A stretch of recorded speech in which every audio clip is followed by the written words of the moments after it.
부활절은 전 세계 기독교인들이 감사하고 기뻐하며 즐거워하는 기독교 최대의 절기입니다. 그런데 갑자기 이런 생각이 들었습니다. 부활절날 누가 가장 기뻐할까?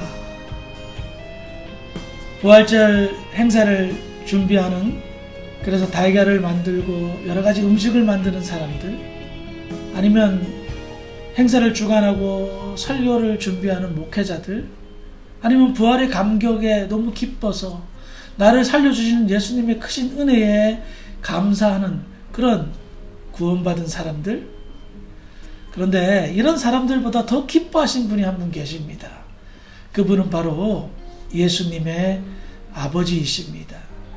예수님의 아버지 성부 하나님이십니다. 우리 성부 하나님께서 왜 이렇게 부활절을 그 누구보다도 가장 기뻐하실까요?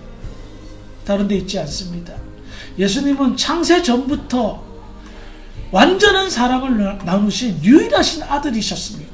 그런데 그 아들이 인간의 죄를 대신 짊어지고 십자가에 못 박혀 돌아가신 겁니다.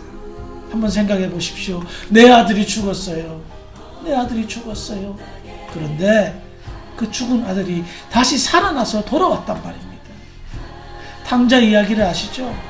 집 나간 아들, 아버지의 재산을 다 가지고 허랑방탕한 삶을 살았던 그 아들이 다시 돌아왔을 때에 아버지는 큰 잔치를 벌였습니다.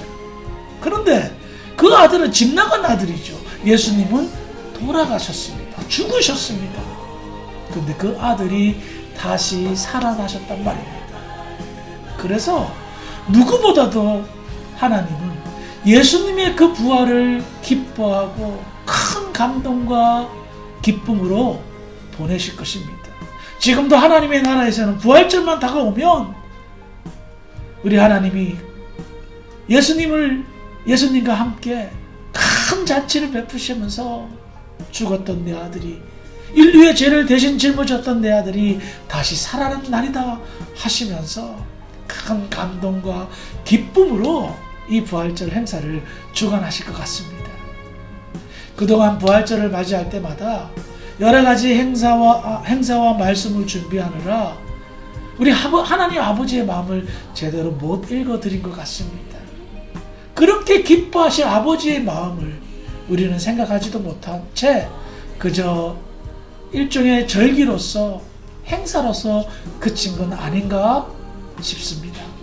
이제부터 부활절을 맞이할 때마다 먼저 하나님 아버지의 마음, 그렇게 기뻐하시고 감격스러울 하나님 아버지의 마음을 우리 같이 읽으면서 의미 있는 부활절을 모두 보내는 주 사랑교회 모든 성도들이 되기를 주님의 이름으로 축원드리겠습니다.